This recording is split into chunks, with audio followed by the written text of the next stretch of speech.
So, wir würden gerne weitermachen. Right, we'd like to continue. Maybe someone could close the door. Jawohl, danke. Wir haben wieder jemanden eingeladen, um unseren Again, nächsten... we have someone with us who will announce the next speaker. He's ready to go. Hallo. Hello. Jetzt kommt Next, we will have Tim. Tim has come here together with his wife. He came from America to Germany on a plane. And Tim has often been to the CHARGE-Konferenz here, and he is going to talk about behavior and fear.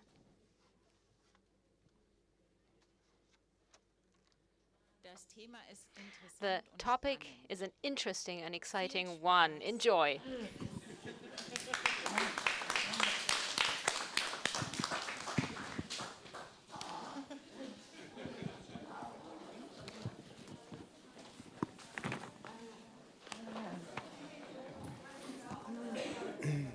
Best introductions ever. I hope you've now all recovered from that last very boring presentation. I want to add my appreciation to Claudia and other people who have organized this conference and invited me again. I love coming here. Like Connie, I'm a shy person, and so I try to make some eye contact with people and smile, but it's not because I don't want to talk to people, it's because I'm just really kind of shy as well. But I love these conferences for so many reasons. One, of course, is to see your children, because that's why we're doing this, right? It's because we're so interested in our kids. Now, clearly, I'm motivated about my kid, and my kid's more important to me than your kids. But nevertheless, I am so interested, and it's so much fun watching them and their enthusiasm, and of course, the introductions that they've been doing with all of us. This is such a great time too to catch up with my group of best friends, because David and Rob and Connie, Gail, Jeremy, I mean, these are people that I'm afraid I'm going to leave somebody out, but that I've known for many, many years, and we have such great fun when we get the chance to get together. And then who doesn't like living in a castle? So this has been really, really fun. I wanted to say before I started that I don't know what your situation in Germany is. I should have asked Andrea or somebody about interveners. But in the United States, we're beginning to develop more and more deafblind interveners to really provide that connection for individuals who are deafblind with their environment and with their world.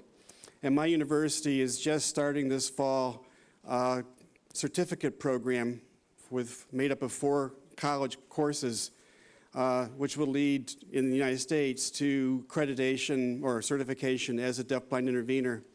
But it's completely online, so a person can take these courses anywhere in the world if they're interested. So if anybody is interested or knows somebody might be interested, I have a few brochures that I brought with me just in case, because that program is starting in the end of August.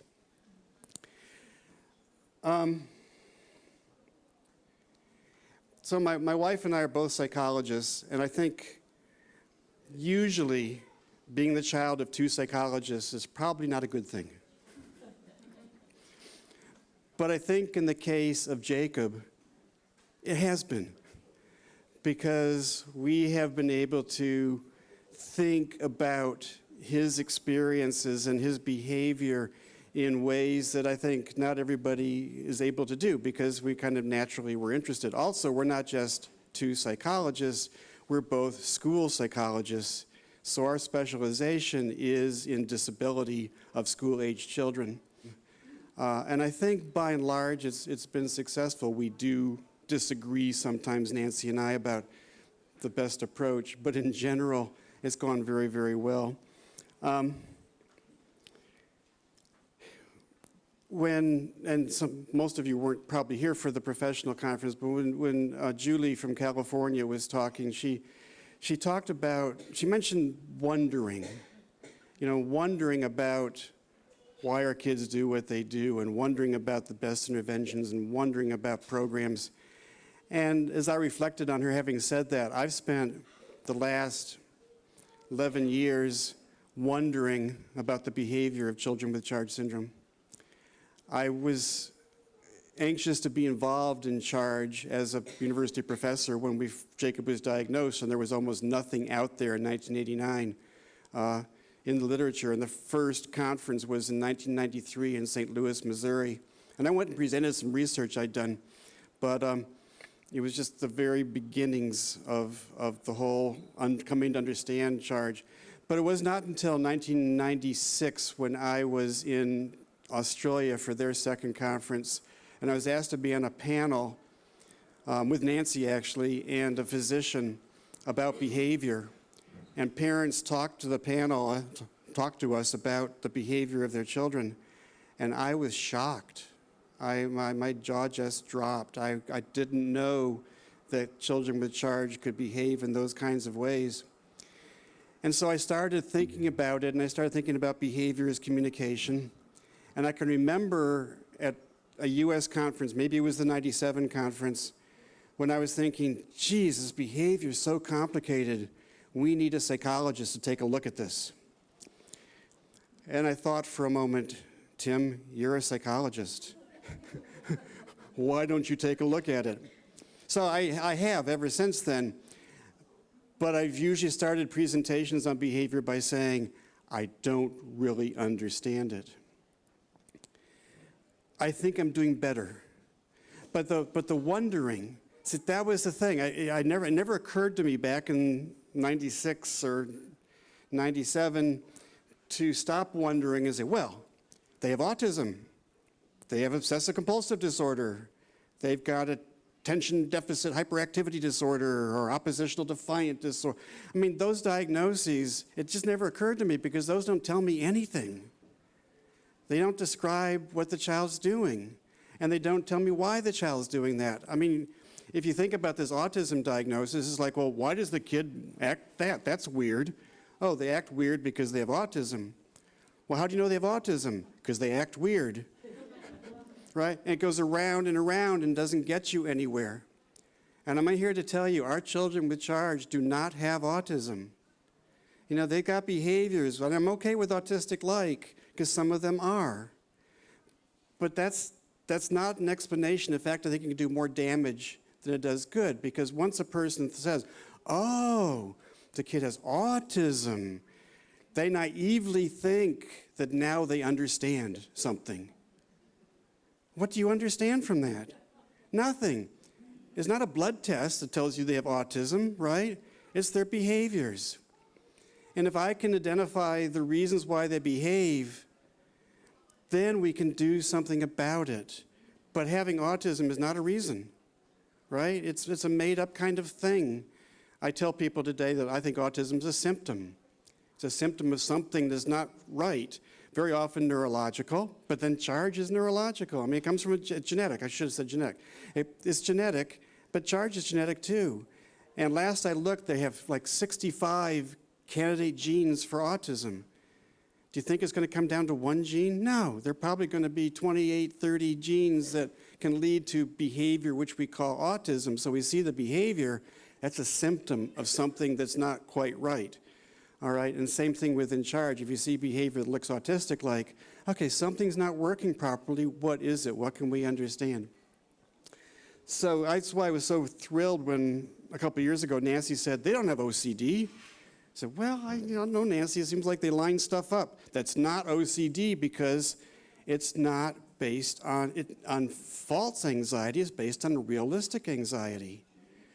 Imagine taking away, I take off my glasses and my hearing aids, and I'm basically deafblind. But you reduce your understanding of what's happening in the world. Now, for me, at an older age, it's kind of cool, because stuff happens in my house, and I don't have to understand what it is.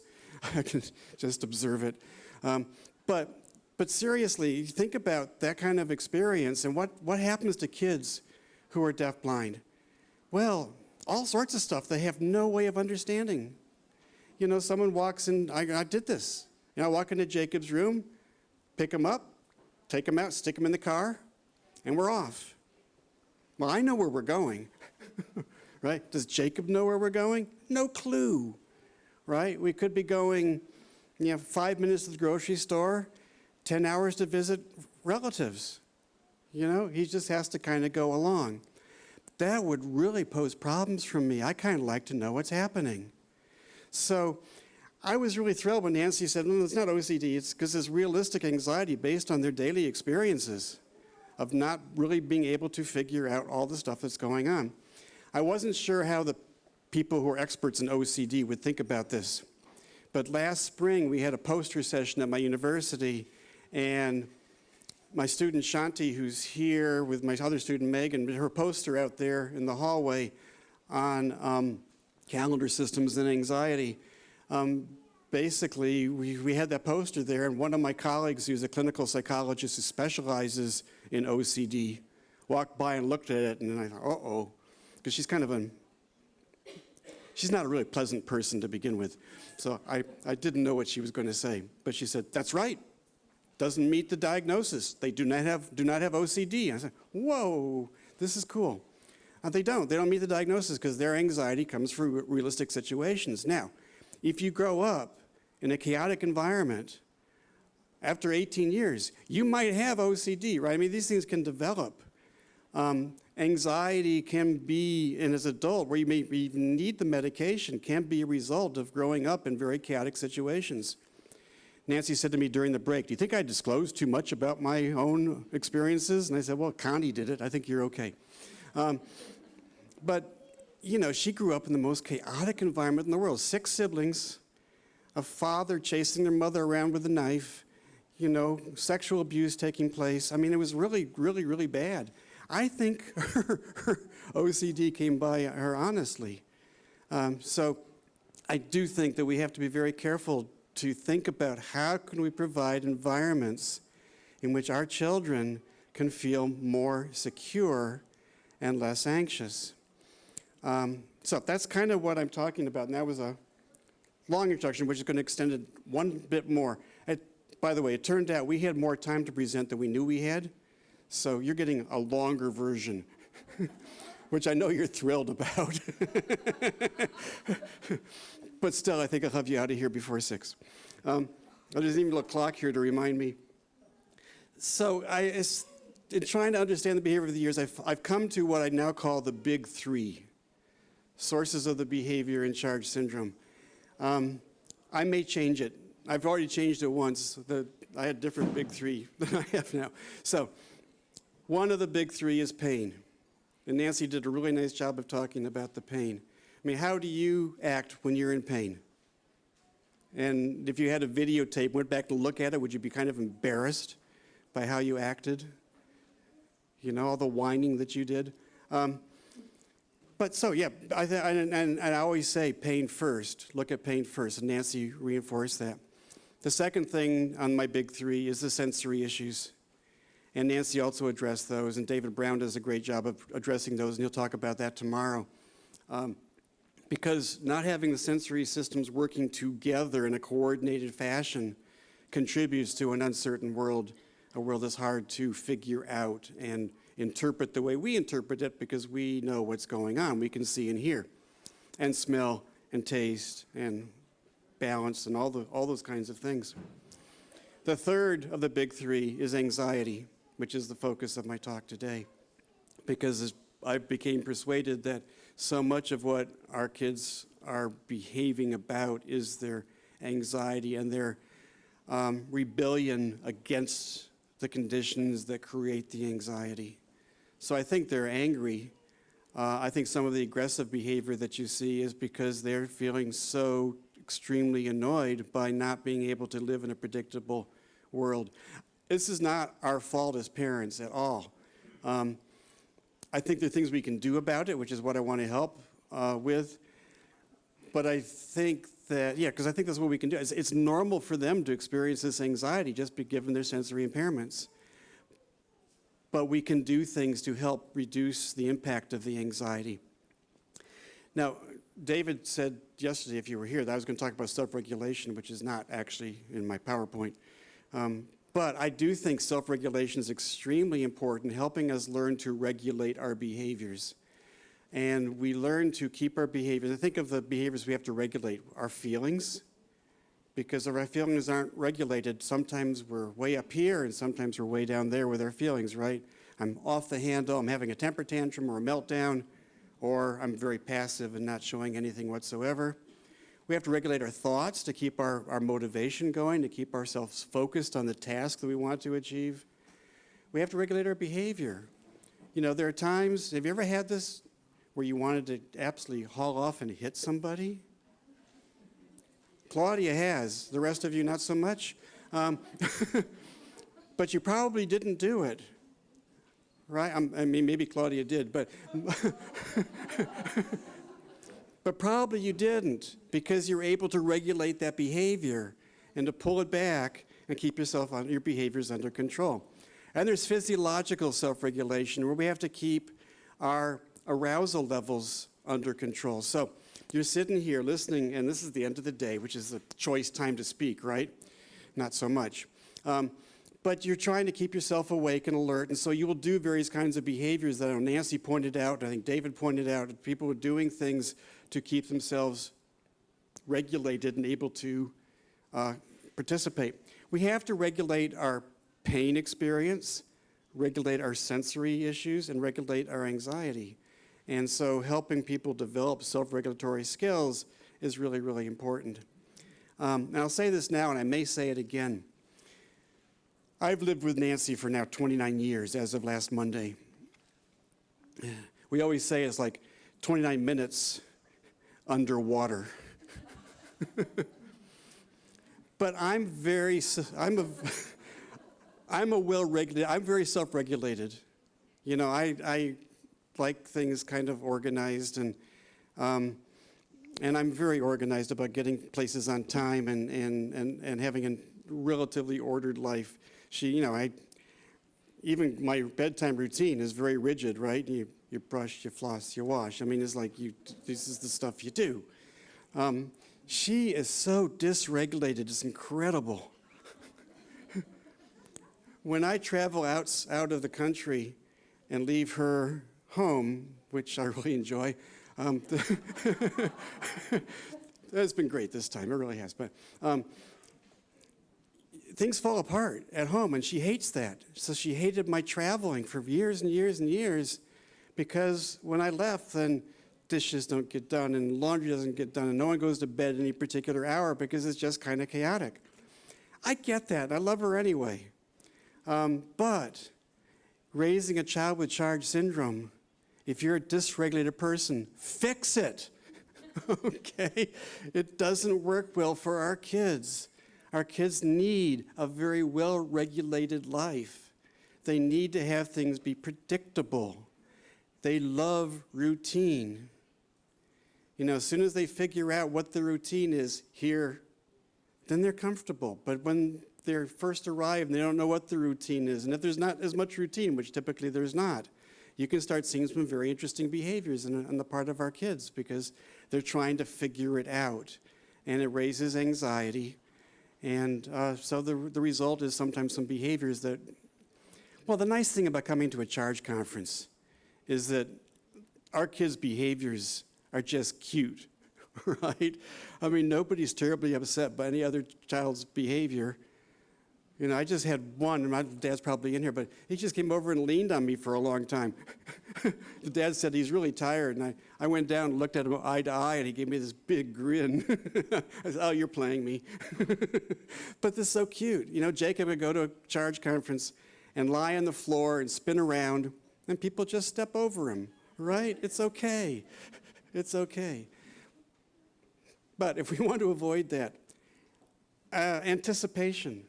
You know, helping our kids to anticipate what's going to happen. Oh, I'll give you an example of this. I used to be a high school guidance counselor. 1 year. I loved it. It was really fun, but I went off to graduate school. And one of my fellow teachers was a history teacher. He's now, he does political polling He's a pollster in the U.S. and quite well known. But he was the coach for the Quiz Bowl team. And the Quiz Bowl in the States, I don't know if you have that here, is usually 4 students or 5 students, and they're given questions, and they have to answer as a team, and the team that answers the most questions wins the tournament, whatever. And questions about history and literature and all these kinds of things. But their team had done very, very well, so he was taking them to the TV studio because the next thing was going to be on TV. And of course, that made the kids a little bit anxious. So he drew for them a map of the TV station. And we'll go in this door. The bathroom's going to be down this hallway, right? And there's a men's and there's a women's. And then the route into the studio is over here. So when the kids arrived, they said, oh, I'm going to the bathroom. Oh, I'm going into the studio. They knew what the situation was and lowered their anxiety. I don't remember if they won, but they weren't so anxious.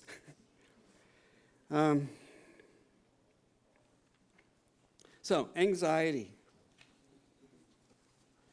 Here's a definition: a feeling of worry, nervousness, or unease, typically about an imminent event or something with an uncertain outcome. Okay, so think about that. Worry, nervousness, unease, about something that may be happening and we don't know it's about to happen, but we don't know what the outcome could be. Sometimes a storm, right? Like a very severe storm coming. And it's coming. Well, what do we do to prepare for this? We don't know what the outcome will be from the storm. Will there be flooding? Will there be hail damage? Will there be a tornado in the States? We worry about tornadoes quite a bit.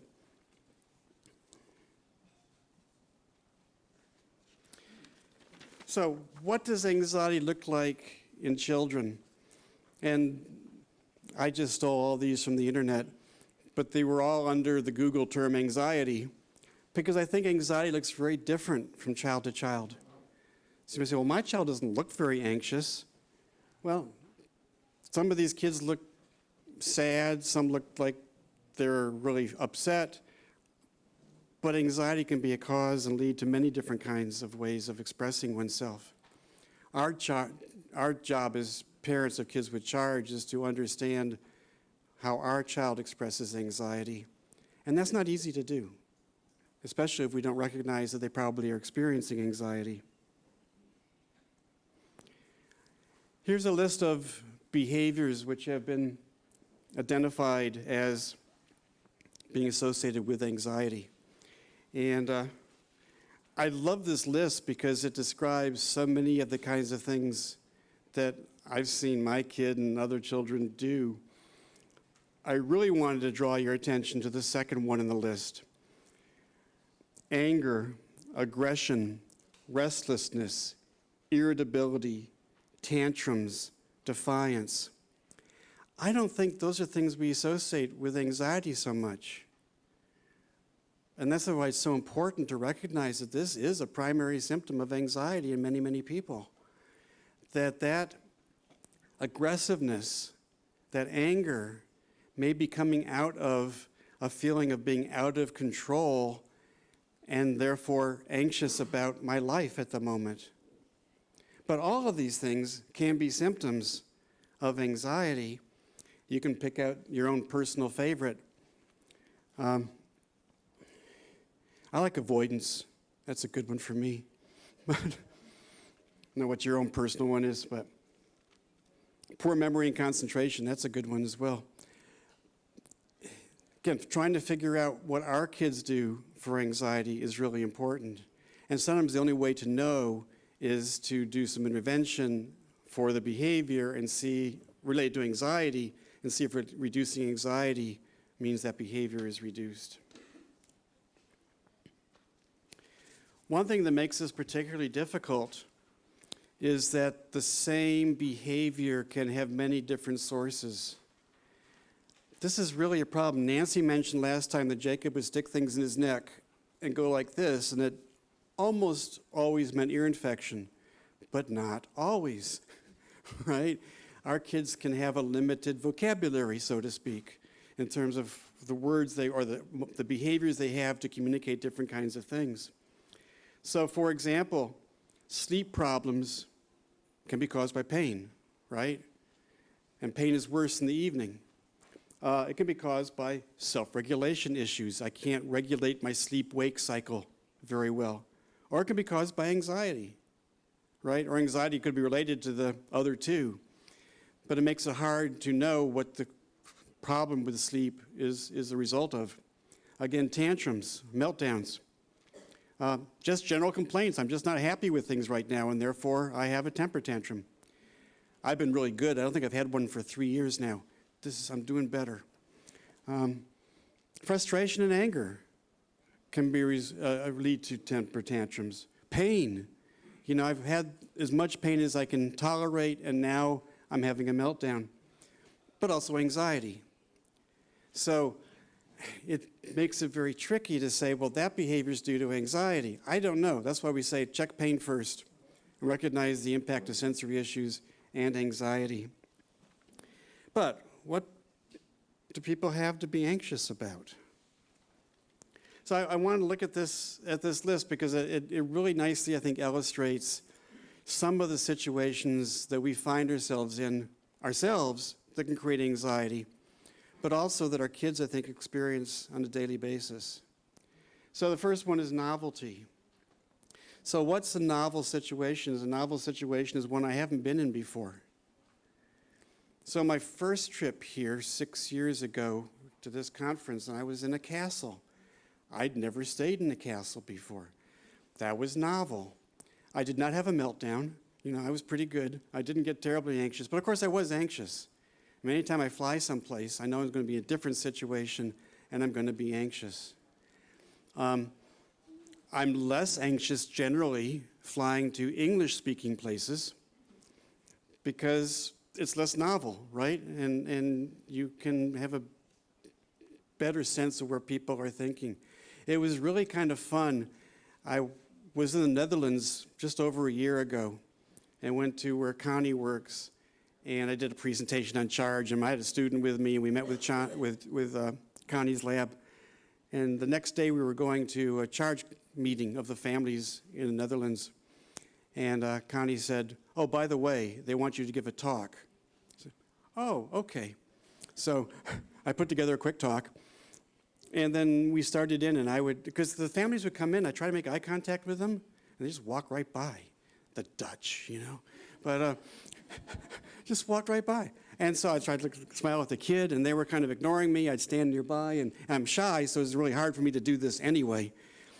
And but my students said, well, I read in some book that they need to get to know you first. Okay, so I started giving the talk, right? And I talk, and then Connie translates. And I talk, and Connie translates. And then I said something funny, and everybody laughed. And Connie says, you don't need me to translate, do you? And they said, no. And so I gave the talk. After that, we were all huggy and chatty, and it was just wonderful. But for them, it was novel. For me, it was novel. We had to figure each other out, and then we could have this kind of relationship. Novelty leads to anxiety. I don't know what the rules are. I don't know what to expect. One of the weird things, you're Europeans, almost all of you, you're kind of used to this, but the food changes from country to country, right? Doesn't it? I mean, you go to Scandinavia, the smorgasbord, and okay, and breakfasts are so different. And I can do cheese for breakfast. I'm good at that now. But the meat, salmon, no, I'm not there. It's too novel. You know, it just doesn't work. So novelty creates anxiety. What's novel for our kids with CHARGE syndrome? Everything. They go from situation to situation, and you know, every new situation is novel to them. We can see the similarities from situation to situation. They have a really hard time doing that, literally seeing and hearing and sensing the similarities. That's why I remember, I think it was 6 years ago, and we were watching Jonas out in the courtyard, and he arrived, and he started running in a circle, which is really fun. And then his circle got wider. And then he was running by people, and then suddenly he ran inside, and he ran right back outside. They discovered there was another door, and he ran around through that door. It was really great to see how he was figuring out what the situation was and how I'm going to know where I am and what I can do and where I can go. It was brilliant. But he had to get himself through that to deal with probably the anxiety of being in a well, he'd been here before, but 2 years later is always different for a kid that young. Mastering the situation. I think this year he just probably walked in because he's got it. Predictability. What's going to happen? What can we predict? So I just had my second trip to Brazil. Brazil's not a lot like Germany. The cultures are quite different, as it turns out. And I never know quite what's going to happen when I'm in Brazil. And the first time I was a keynote speaker in Sao Carlos, which we had to drive to Sao Carlos. They told me, oh, we'll be there soon. It wasn't soon. And then we stopped halfway there to have some food. All right, I had no idea this was going to happen. I couldn't predict that this was going to happen, so we're having food. And then we get back in the bus, and we're on, and I'm looking at my watch because I'm supposed to start speaking at 7, and it's 6:30, and I'm looking at the kilometers, and we've got a ways to go. And indeed, they pull us up in the hotel a little after 7, so I can run in there and change clothes and get over to this talk, which we got there about 7:45, and then they started, and then these dignitaries had to talk. So finally I got up there to do my talk, and I'm about 2/3 of the way through, and I get a note. You have 5 more minutes. What? I've got, But it turned out that there was a reception afterwards with dignitaries, and the building closed at 10, and so we had to be out of there by then, so they needed to have me finish so they could, this is crazy for me. I couldn't predict what was going to happen next. You just do it. That creates a certain amount of anxiety. I'm anxious about giving talks anyway, although I think it's more excitement than anxiety, but you don't know what to predict. Event uncertainty. Is it going to happen? Is it not going to happen?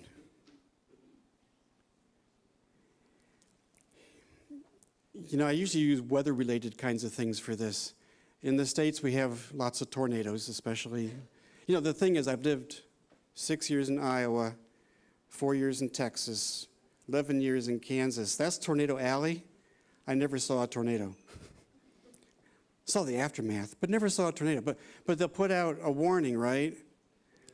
And, oh my gosh, run to the basement. Actually, I like to look to see if there's one coming, but you don't know if it's going to come. You really don't know. And after living through, alerts and warnings over a number of years, you stop, just another tornado warning, so what, right? Because you just don't know if it's going to happen or not. But really not knowing is very anxiety-provoking. Think about back in school, okay, and you had to give a report in class. That's why I like that picture there. So you know that there's 5 people in front of you. You might get to do it today, or you might not, right? A little anxiety-provoking, especially if you're not fond of public speaking. Sure. So not knowing if something's going to happen or not can drive you crazy. My wife's family, I'll just add this, but drives me absolutely bonkers because we'll go and visit like her sister, and they'll say, well, tomorrow we'll do this. I say, great, now I know what we're going to do, right? The event is certain. Get up in the morning and, we're having a long breakfast, aren't we? Okay, so we'll have a long breakfast. And then, so I say to Nancy, are we going to do that? She says, I don't know. And her sister says, let's not do that. We'll just hang around here for a while. And then suddenly, we'll go, and it just drives me crazy because as I said, I'm kind of a regulated person, and I like to know what's going to happen. But any event being planned in that family might happen, might not happen. So it's really event uncertainty, which can make you kind of anxious if you're concerned about how your day is going to go. Imminence. The closer we are to something we are worried or concerned about, the more anxious we become. Right, so I've already been invited to the Norwegian conference in the fall of 17, right? And I'm cool about that. I'll get about a month out before I have to go, and I'll start getting, why did I agree to do that? Do I really want to go? Oh my gosh, I'm going to have to fly there. and meet with these people. Oh, you know, who are lovely people. So but you know, I start getting as closer to the event, the more anxious I become. So even if our kids know something's going to be happening, and they may not know when it's going to be happening, but they're closer to when if it's going to happen, it will happen, you know, anxiety is going through the roof. Duration. This is an interesting one. Sometimes the longer an anxiety experience lasts, the worse it is. On the other hand, sometimes we become kind of used to a situation. Like, okay, many of you had that great experience of having a child with CHARGE syndrome. And, you know, when my oldest son, who does not have CHARGE syndrome, was born, and they said we could take him home from the hospital, I panicked. What do you mean I can take him home from the hospital? What am I supposed to do with him? You know, I know he needs to be fed, but I think my wife takes care of that part. You know, but I don't know. Can't you keep him longer? So imagine what it was like when Jacob was ready to come home. He'd been in NICU for 10 weeks or something like that, and now suddenly they pull us into a room and they teach us how to suction and to do apnea monitor and to do gavage feedings with a tube down the throat in 20 minutes, right? And then send us home. You know, we've had now 27 years of this. Does the anxiety completely go away? Not at all. But we are used to it. You know, it is normal life to worry about Jacob, and which we do still a lot. So we're used to it, but that still takes a toll on us, right? And it can mean that another situation can trigger your anxiety behaviors because your anxiety is already here. So it doesn't take much more to get it to a level where I can't tolerate it. Temporal uncertainty is I know it will happen, but I don't know when. One of the interesting ones with CHARGE is when are they going to stand up and walk, right? And our anxiety about that is, well, you know, the longer they wait to walk, seems like maybe the less will they do overall. Jacob was 7. I know the school never thought that he was going to walk. They thought we were stupid. So, well, when Jacob walks, and they'd roll their eyes. And then one day he did, and then they cried. They were so overwhelmed by their emotions. They're so excited to see him walk. So that was kind of cool. But, you know, is something going to happen? When is it going to? I know it's going to happen. I just don't know when it's going to happen. You ever get a medical test? And they say, well, you know, take a few days to get the results, but we'll call you. You know, and I know they're going to call, and I know I'm going to find out if I'll live or not live, but I don't know when exactly. That's kind of anxious. You know, and that's, again, why kids need a routine, regular kind of environment so that they don't have to worry about when something's going to happen because they got some information about that, which is what I'm moving towards. And then ambiguity. Human beings don't like ambiguous situations that you can't quite figure out what it is. We like structure. There's that old psychological test, which I don't think anybody uses anymore. I hope not.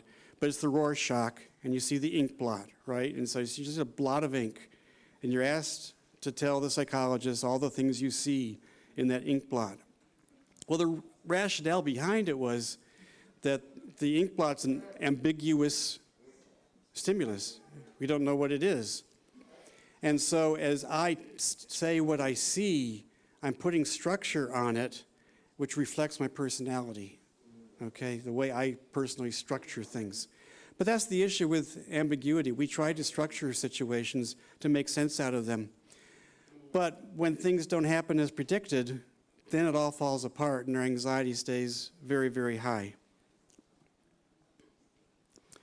We like to know what's happening. Okay, that's the key thing. What's taking place? What is happening?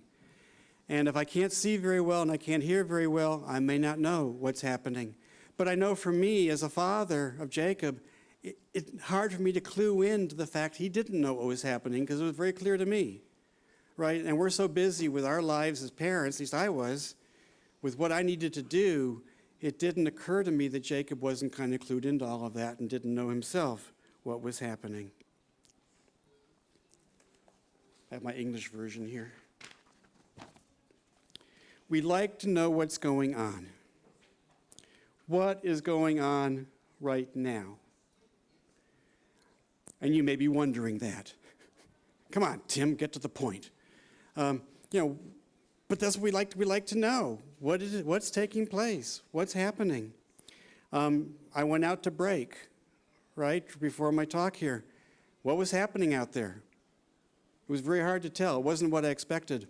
What's happening right now? What are we going to do next? You all know there's something at 7:30. I don't know if you know what it is. But this is kind of like, well, what are we going to do? And you may actually be, if you're sitting next to a spouse or partner, you may be whispering, what are we going to do when this is finally over, right? Because we'd like to know. And then what did we just do? I can't even remember anymore. Oh, we had a break. Yes, that was, or Nancy's boring talk. I'll have to get her back for that.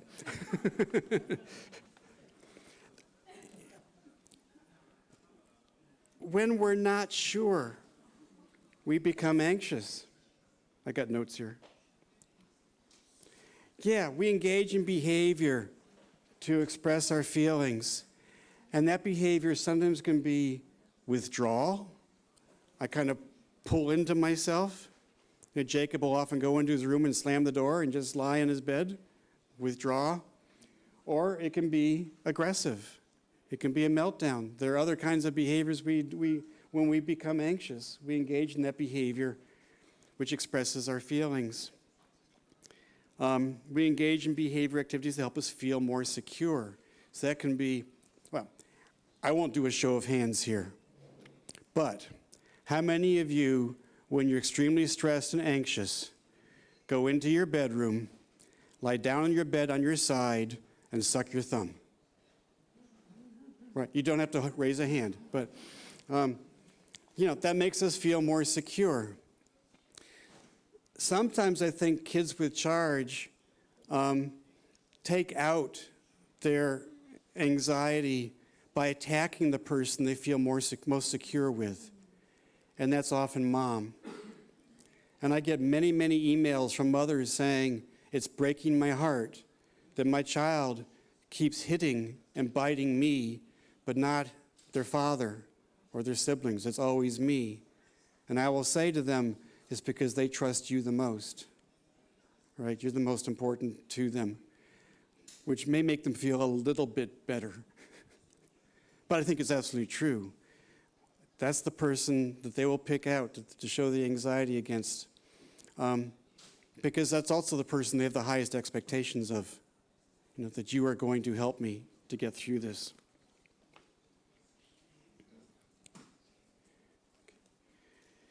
Okay, anxiety is then related to uncertainty about what's going to happen next. I like that picture there because you have the cat and the eagle, and you wonder what's going to happen next. It could go badly for either one of them, but I don't really know. So what will happen today? That's, again, one of those uncertainties. And I know that, I'll show you some techniques to help with this, but that very often Jacob would wake up in the morning and not know what was going to happen that day. What do they want me to do? What are the expectations for me? They've dragged me to this place. Now what am I supposed to do when I'm here? Can I just lie down on the floor and spin? Because that would make me most comfortable. What will happen when we get there? Oh, that's one of the things for me, especially with the traveling. Well, when I arrive in Germany, what will happen when I get there?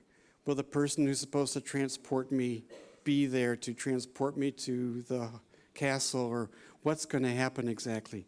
Here it's very good because Claudia sent us an email saying exactly where to wait, and the person will come. Although we waited there a little longer than I thought, and I was beginning to, are they going to come? Are they not going to come? Event uncertainty, right? And it raises anxiety. Will I feel safe? And I think for our kids, this is probably the number one concern much of the time. Wherever you take me, whatever you make me do, whatever the situation I'm in, will I feel safe? Because if I don't feel safe, I'm going to show you that through my behaviors, even though we might not be interpreting it that way. That anxiety and that lack of safety may cause me to be aggressive. It may cause me to withdraw. It may cause me to hit. It may cause me to spit. It may cause me to do all sorts of stuff. In fact, right now, because you've been doing this for a long time, we're going to do a little thing to help you reduce your anxiety. I want all of you to do this.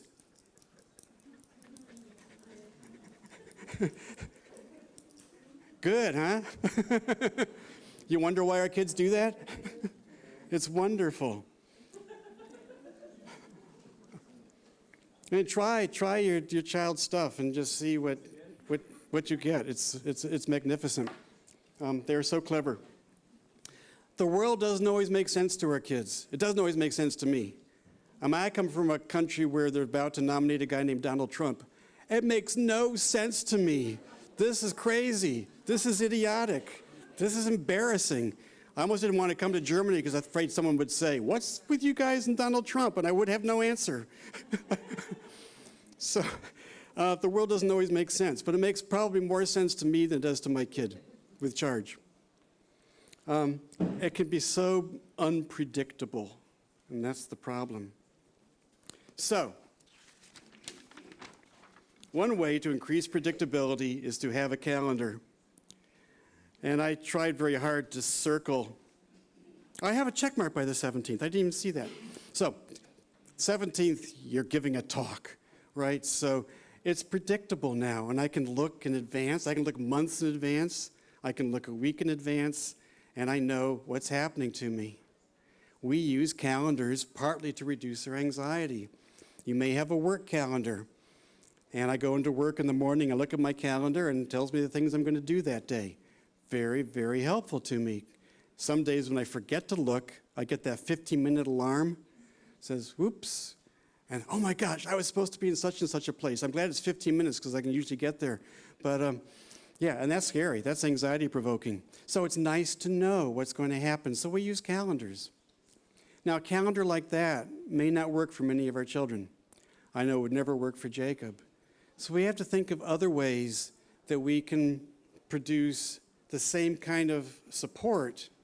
In other words, making our lives more predictable. So we use what are called calendar systems. And when I was in Brazil about 3 weeks ago, 3 of us at the end of the conference were sitting and chatting. I guess 4 of us. And they said to me, we're not going to call them calendar systems anymore because that's a stupid name. Maybe they're right. So they have a new title, I had to write it down to remember it. A system for anticipation, communication, and relationship. That's pretty nice, because it really is a system for anticipation, to anticipate what's going to come, but also provides an opportunity for a conversation about what is happening, what's going to happen, what did happen. And it provides then for formation of relationships with people about the things that are happening in one's life. So actually, I really like that. I'm going to probably change everything I do and use that from, I don't know if I will or won't, but I might. We'll see. Stay tuned. So why use a calendar system? Security of knowing what comes next. I feel more secure when I know what's going to happen.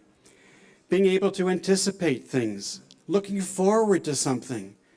I've been looking forward to getting back to the castle for a long time, because especially since you all get to stay down here with the serfs, we're up there, you know, we're the royalty, and it's so nice to be royal. We don't have royalty in the States, so I have to come over here to feel like I'm a royal. It's so nice. And since Prince Charles and I were born 9 hours apart, and I grew up thinking, oh, wouldn't it be wonderful to be Prince Charles? Oh my gosh, that poor man. I feel so sorry for him. I saw his sister once. She opened the CHARGE-Konferenz, Charge and Usher Syndrome Europe. And I thought actually it was a wax figure, but it spoke. But she was, yeah, poor woman. Alert to unexpected changes in routine. Okay, this is probably one of the most important things that I'll be emphasizing, is that change happens, right? So even though we try to have it on the calendar, then suddenly someone says, oh, we've changed those dates. The Brazilians did that to me. They said, the conference was supposed to be in December. And about 4 weeks ahead of time or something, I said, what's going on? They said, oh, we couldn't get the funding, we're moving it. Can you come in May? I said, okay, I can come in May. And I didn't hear anything. I decided it wasn't happening. And it was like 4 weeks before, I get a phone call, 5 minutes to 5 on a Friday, but I was in my office. Tim, we want to buy your plane ticket. This is really happening? It's nice to be in the calendar so that I can, well, I'm talking about changes. Changes happen. So I changed everything. I had plans for the time I was going to be in Brazil already, but I had to get rid of those plans because I'd made a commitment to go to Brazil. Calendar system allows for participation in decisions about events. Let's talk about what we might do today. Okay, what are all the options that we have? And for people who have friends or family members here who are not actually in the conference, that's kind of fun. You know, Rob's partner Wayne is here and is like, what are you doing today, Wayne? Well, I'm going to go down to the village. Today, actually, he took a train to a different village. But he has the opportunity to make choices about what he wants to do. How often do our kids get choices about what they're going to do? Allows for conversation about what has happened. Did you enjoy what we just did? We just played with that particular toy. Did you like that? What did you think? Provides a mutually understood topic for dialogue, so we both know what we're talking about. This event, this future event, this past event, so we can have a dialogue about it. And represents the passage of time. How do our kids get time? Do they understand what an hour is? Do they understand, Jacob doesn't terribly well, though we've used different kinds of systems, but then Jacob's lower functioning than most kids with CHARGE. And then it reduces anxiety. So, think about the passage of time. In our culture, time is very important, right? We want the trains to run on time. It's very, very important that things follow a schedule. And when, things are off even 15 minutes, we go, oh my gosh, how can I handle this? Other cultures don't care so much. And so it is, the degree to which our kids become anxious about time reflects our own anxieties about time. But from when you get up in the morning, what's the plan for the day?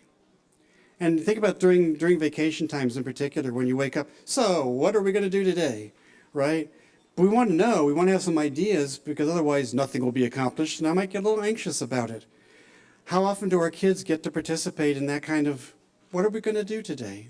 What would you like to do? To when you get home this evening, what are the future plans? So this is what I'm going to do during the day, but then what's the future going to be like after my day is over? What are the plans? Reflecting back on the day. Wow, the presentations were great, right? But this is time. Present, future, past. That's much of what we talk about. Think about the conversations you have with people and how many of those conversations are about these kinds of issues. What we did, what we're going to do, what we're doing right now. Oh, I got to get rid of that thing. I thought I did.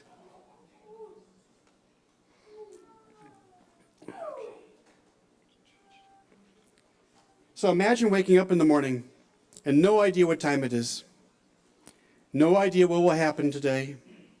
No idea how soon something might happen. No idea what the expectations are. Problems detecting the passage of time. Well, I like it. This is the experience our kids have much of the time. They don't know. Don't really know what time it is, what's going to happen. Will I like it? All those kinds of things. So, a calendar system of some kind will help them to reduce this degree of anxiety. To do a calendar system, the child needs to have some kind of communication system, or so that they can have some way of understanding. It doesn't have to be very sophisticated. Some of our kids use objects, actual objects, to communicate. Others have pictures. Jacob uses pictures some have signs, some have words, but you need some kind of a communication system to build upon. Activity routines need to be in place. There need to be kind of enough routine in the life that you can describe the routine for the person. Imagine our kids going to school and the teacher says, well, I wonder what we'll do with your kid today. That's not helpful. That's not good. It's worse for the kid than for anything else. So a calendar makes things more predictable so you can have a predictable schedule. So this is a calendar. Doesn't look like much. You got a couple of different baskets. They're different shapes, different colors, so they're distinct. In one basket you have the object. The other basket is empty. My next slide describes this. I guess. Okay, let me go to that. So, two distinct baskets. The object in one of them represents an activity. So, that may be playtime. It doesn't matter as long as the child knows that that represents a specific thing. It could be playtime. For all I know, it could be work time or meal time, but usually you have an object which kind of suggests the situation for them. Then the other is the finished basket. So when the play activity, you'll call it play, activity is over, then the object is put in the finished basket. So if the object group represents free playtime, the child feels the object, looks at the object, knows it's time to play and do whatever he or she wishes. Then when that time is over, it's finished, time has passed. Okay, it's not a very sophisticated calendar, but it's a great place to start. Suddenly the kid has some predictability. And then you may put a different object in the object basket to represent the next activity. This is a little bit more of a sophisticated one because you've got a sequence of 3 events. And so I don't know what they are because this isn't mine. But the first one could again be playtime. The second one could be, I don't know what that is, so it's very hard for me to tell. The third one is probably feeding time because it's Pediasure. But the kid knows we're going to do this, and then we're going to do that, and then we're going to do the other one. And ideally, as you complete each of the activities, is put into the finished box. This is a little bit more sophisticated. This is Jacob's system at his house. He has workers who are there one-on-one for a shift of usually about 4 hours. So what they're supposed to do, and I know there's some variation from time to time, but when they start their shift, they take their strip. So the top strip is for 7:30 in the morning until 11. The next one's 11 to 3, then 3 to 7, and then 7 to 11. So the person comes in for the 3 o'clock shift. They take that strip off, and then with Jacob, they lay out what they're going to do during that shift. So the first thing is a break. He's just got home from school. This was from a couple of years ago when he was still in school. He just got home from school, and then he's going to play with his iPad, and then lie on the trampoline, and then go to the toilet, and then he's going to have some food. Now, Jacob may not want that sequence, so he may want to move things around, and sometimes I've seen him do that, take something off and put something else on. But the point is that he now has a sense for this next 4 hours, these are the things we're going to do. He doesn't have complete choice, because he does have to go to the toilet, and he does have to eat. But he could do them in his own time if he wanted to go toilet and then to the trampoline, that would be okay. Because change happens in life. The important thing is that he's participating in decision-making about what's going to happen. So he doesn't have to wonder and sit there and say, well, I wonder what this person's going to do with me. Maybe I'll just go lie on my bed and shut the door and hopefully they'll leave me alone. No, because he can't just do that. He can do that for a bit during his break. Then he's got a finished basket. So when he's finished with, I think that one was the break, he puts it in the finished basket, and that's over. At the end of the shift, you can go through the finished basket and talked about, remember we had a break, and then remember that you played with your iPad, and then so that they can reflect back on what they did, and then it makes it more real for them because we have a past. And we've got a future, and it's not just the present time, which I think for a lot of our kids is present, present, present, because they don't know what's going to happen in the future, and no one talks about what happened in the past. This is a system for each day, and he's got a couple of different jobs that he does. One in Michigan, you can take where we're from, you can take your cans and bottles and recycle them and get 10 cents back on every bottle or can that you recycle. And they have these tubes that you can stick the can into, and it reads the tube, and then you ultimately get a thing out with money.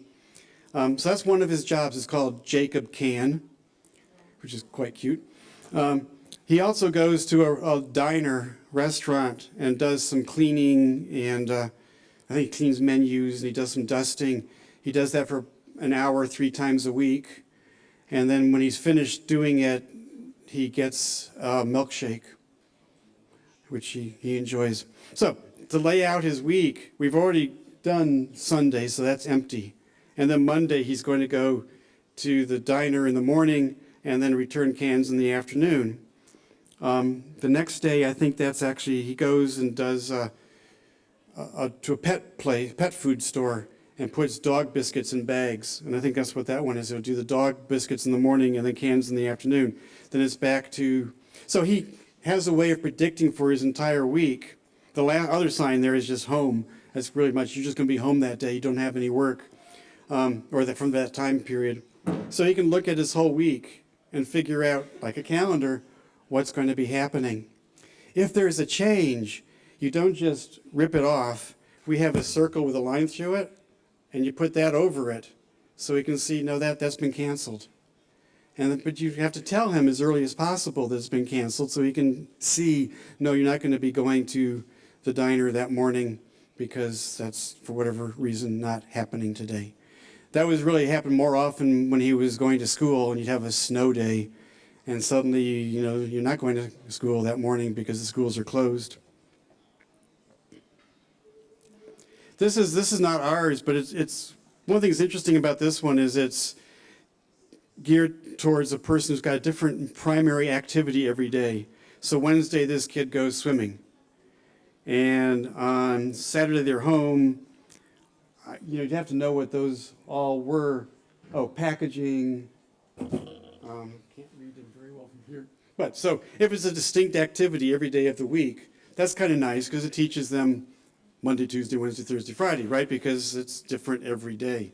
I don't know how realistic that is because it seems to me most of my days are not quite that distinct. But if it is distinct, again, it helps to reinforce the routine of our lives. It's Wednesday. What do we do on Wednesdays? We go swimming. Yeah, you like swimming? Love swimming. I mean, how many of your kids love swimming? Being in the water. Probably most all of you. So that's a different kind of calendar. This gets into routines. I've got to catch myself up here. So activity routines are basically teaching the child sequences that you go through to complete a task. So this task is preparing Jacob's dinner. So the one that's in the front is mixing his drink, and he gets different medications with drinks mixed into his drink. And so that's what the other things are that he knows. He opens up the lid of his cup and pours the stuff in that needs to go in there, and he's got it. The other one is get your bowl, get your spoon, go sit down and eat. So he's got these routines down. Now he's at the point where he doesn't need to have the cards to tell him, but he still kind of enjoys it, and it's all been moved to his iPad. And so he can just click, and the next task comes up. And it's gotten much longer than it used to be. So it begins with glasses and cochlear implant have to be on for a meal. He doesn't always want them on, but they have to be on for a meal. Kind of starts there and then leads him through the entire sequence, which he follows perfectly. But again, it makes meal times more predictable and more routine so that he doesn't have any anxiety about what the expectations are. And also it's great for his caregivers because if he objects to something, they just point to it and and goes and does it, right? Because he knows the routine. Here's a picture of him just looking at his sequence on the iPad and ready to push it down to get to the next one. So changes. There was a family that I haven't seen them in a while, but they've got a kid with charges. Must be close to 30 now. But Mark had a really difficult time with changes, and they called me because they were taking him to the doctor, but the doctor's office had moved. But they had to drive past the old office to get to the new office. They're driving past the old office, and he starts shouting, yelling. He starts pounding his mother, who's driving the car, and he's behind her, hitting her, because why didn't she pull over, right? So she actually had to finally pull over, get him out, and go up and see the door was locked, and go back and get into the car. Changes happen all the time. So we need to figure out how to prepare kids for these changes. Well, one way is use social story. I don't know if you're familiar with social stories, but you can create this little children's book, about something that's going to happen. I was in California going to observe a girl in her classroom, but that was the day that she would, about an hour and a half in to the class, would normally get up with half the class and take a bus to Walmart and do some kind of work activity at Walmart. And they were so worried about what she was going to do. Alexis, remember Alexis? Yeah, they're so worried about what she was going to do. So they did a social story, on Tuesday or whatever it is, Alexis goes to Walmart, but Dr. Tim is coming, right? And Dr. Tim is going to be in Alexis's classroom, and he wants to see Alexis. And so on this time, Alexis is not going to Walmart. I don't remember all the pages of the book, but it was very cleverly done. Is 2 weeks before I came, they started reading it to her every day. So we got to the day when I'm in there, and the teacher says, okay, those of you going to Walmart, get your things. And everybody's holding their breath, and Alexis just sits there in her chair and continues to work. It was beautiful, where everybody was so relieved. But so that's one way, if you know well enough in advance, so you can help a person deal with changes. You can adjust the calendar, as I said, so the calendar looks different, and you can indicate the difference with some kind of a symbol, or just help with the kid together move things around. And you can talk about it. And depending on your child's skills, you're talking about different kinds of ways. But the more we can have conversations about time and events and our past, present, and future, the more we build relationship. And that's why it's a system for anticipation, communication, and relationship. So when it can't be anticipated, though, something suddenly happens, you can point to the calendar and say, we're supposed to do this, right? But then, again, at that point, you can put it in the context for the day. You can point to the change. You can show where the change is in the sequence of events, and you can talk about it. So change doesn't become an impossible thing. So communication. Calendars provide an opportunity for conversation around the schedule. What are we doing now? What are we doing later? What we just did. I've repeated that several times, but I think it's so important to think all those three are very important to our children. So at the end of each shift, ideally, again, you go through and review what you did. Life is good with a bit of predictability and review. And I know that when you're traveling home, you're going to be reviewing the conference. And you're going to mention, Tim was wonderful, right? Nancy was boring.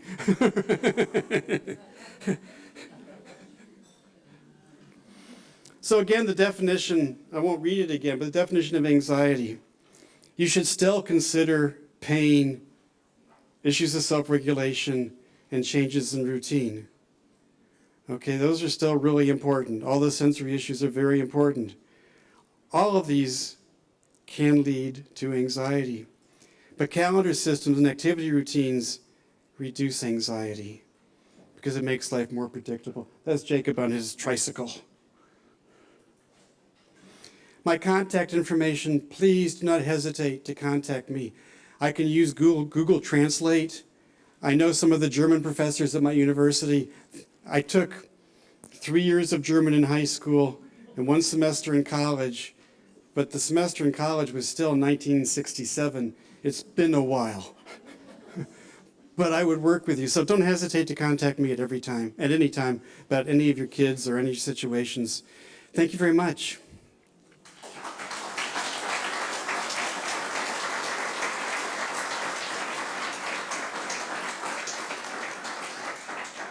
I don't see Claudia, so I don't know if we're doing questions. Are we doing questions, or is we all too exhausted?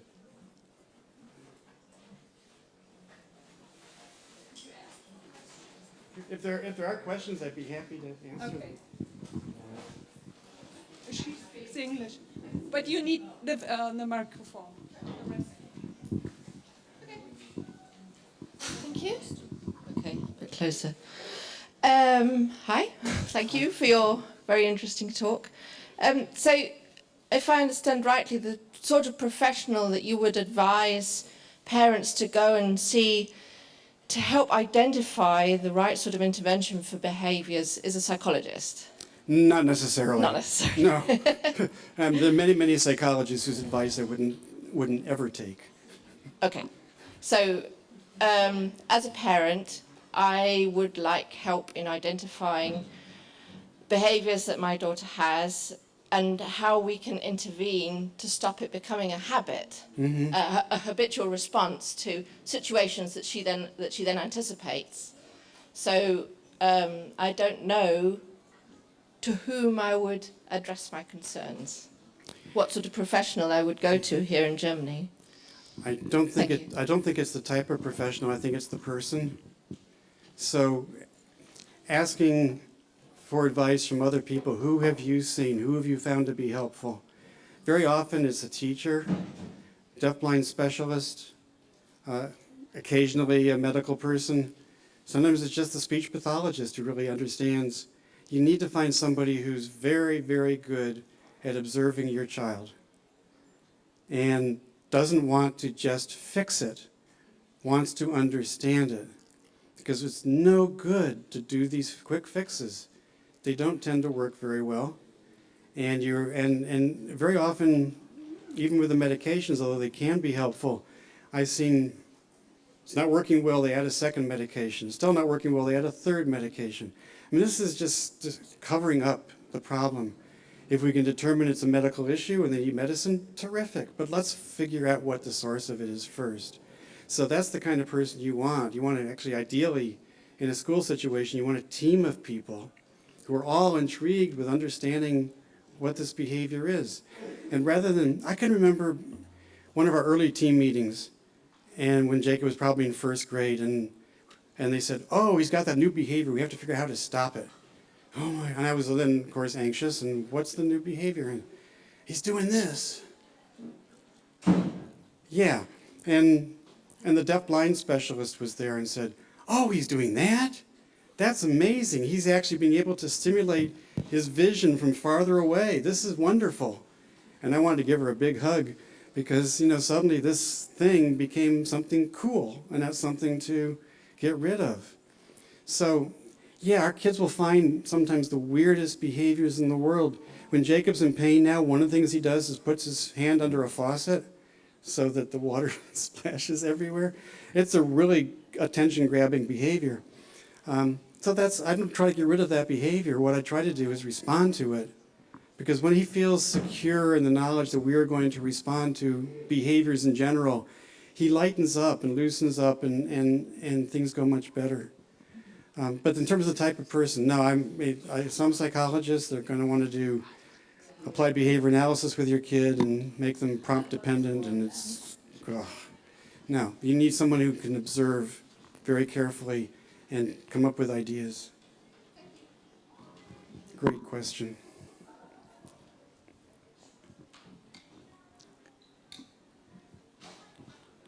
No more? You let me off. Oh, there's one. Good. You use the calendar for telling Jacob what is going to happen. Other way around, Anna can also tell us what she would like to. Every second weekend she goes, we pick her up and bring her, she stays with us at home. And so we wrote it in the calendar, and now we want to widen it up every 3 weekends, but she takes the pencil and paints it the other way every second weekend. So we have to deal with that. Yeah, well, she's being very clear. Yeah. She wants every second weekend, and that's good that she's communicating so clearly to you what it is that she wants. I know in life you can't always have what you want, and I'll tell you a story which illustrates this, I think. So Jacob loves baths, and probably most of your kids like to be in the bathtub. I think Jacob would stay in the bathtub all day if he could, and be a prune. And of course, when he wanted a bath was always the times when I was busy. Why did he pick the times I was busy? So he'd come and get me and start leading me towards the bathroom, and I'd say, no, no, no, no, no, and pull him away, and he's pulling me towards it, and we have this big struggle, and it's not going well. And one day my wife said to me, and you already know she's smarter than I am, she said, Tim, does Jacob know that you know that he wants a bath? And I thought about that, because it's a little confusing when you first say it, but he may not have. So the next time he came to get me, I walked right with him, and we go into the bathroom, right? And I said, what? And he goes, bath. I say, no, bath's finished. And he turned around and walked out. Yeah. Does your daughter know that you know that she'd like to come every 2 weeks? And that you really appreciate her desire to be there every 2 weeks? And then you have a conversation around, well, we're going to try 3 weeks and see how that goes. But as long as she's just hearing you saying no, and I'm not saying that that's what you're doing, because it's more complicated than this, clearly. But in general, having that conversation about a change in the routine. Our kids love routine. She'd do every 2 weeks forever, right? Because she's comfortable with that. That makes her feel secure. A change makes her feel less secure. So you have to have this conversation. And but first and foremost, she's got to know that you know that she's upset by this change. Yeah. She's listening. Ja, ich wollte nur erzählen, als Joshua Yes. kleiner war, When vom Krankenhaus kam, our war child was frustriert young, und when konnte he aber came noch back nicht from sprechen hospital and he was und frustrated, sich he nicht wasn't verständlich yet machen able und to der ist talk dann or hingegangen to und Tapeten communicate, abgerissen. and he pulled down the Dann wallpaper. habe ich mir das angeguckt und habe And I gesagt, looked ja, at it, and ist then okay, I du bist thought, well, total it's sauer okay, und you're reiß mal die really Tapeten ruhig upset. weiter Go ab. ahead, tear up Ich the meine, wallpaper, tear war it jetzt für den down. Flur nicht schön, aber für Joshua war It das didn't okay. look good in the hallway, but Tapete it was kann man good heute for kleben. Yosha, and you can put a Also new nur so als wallpaper Beispiel, up. wie man This is just einfach one mal example of lassen kann. letting them do what they want to do. Yes, and if you're comfortable with that, do it with them. Because it really, it now becomes a relationship thing. We're going to do this together. We're going to rip this wallpaper out. I think we don't do enough of that, participating with them in the things that they're interested in. And lots of times when Jacob's doing weird kind of stuff, I try to do it right with him. He usually pushes me away. But I'm saying, yeah, I'm interested. How do we do this thing? So yeah, no, times it's not possible to do the same thing that they're doing. And if you didn't want your wallpaper destroyed, we might try to find a different thing for him to destroy, or him, right, to destroy. But I like your approach to it. Kids have to express their thing, and we're recognizing that need to express, and I can do new wallpaper. So that's great.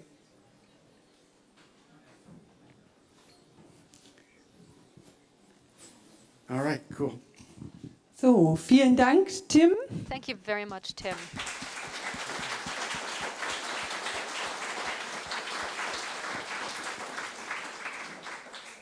Ja, wir haben fast 18 Uhr. It's Super. nearly 6 Gegen o'clock, 18 Uhr wird es perfect. Abendessen At 6 geben o'clock und wir we'll have haben dinner. heute Abend noch eine Vorstellungsrunde And this geplant. evening we have, Ihr seid eingeladen zu planned, kommen a um round of 19:30 introductions. All of you are Uhr. invited. This will happen Ja, wir at müssen gucken mit dem 7:30. Stockboot draußen. Es 7:30. regnet We'll leider have to sehr stark. Wir see haben dieses Jahr about, kein Glück mit dem Wetter. Making bread outside. It's raining, Aber wir überlegen gerade unfortunately. noch We're eine not all that Lösung. lucky given Ja, the wie weather gesagt, this ab time 18 Uhr around. gibt es We're thinking about Abendessen. a Es ist solution. auf beiden So, dinner at Etagen hier 6 oben im Bistro und p.m. auch We have 2 unten ist noch floors mal ein up here Bistro. and downstairs. Ja, einfach wenn es There's oben also zu voll an ist, bitte area nach where you unten can gehen. eat. If Vielen there's Dank. too much going on upstairs, go downstairs. Thank you.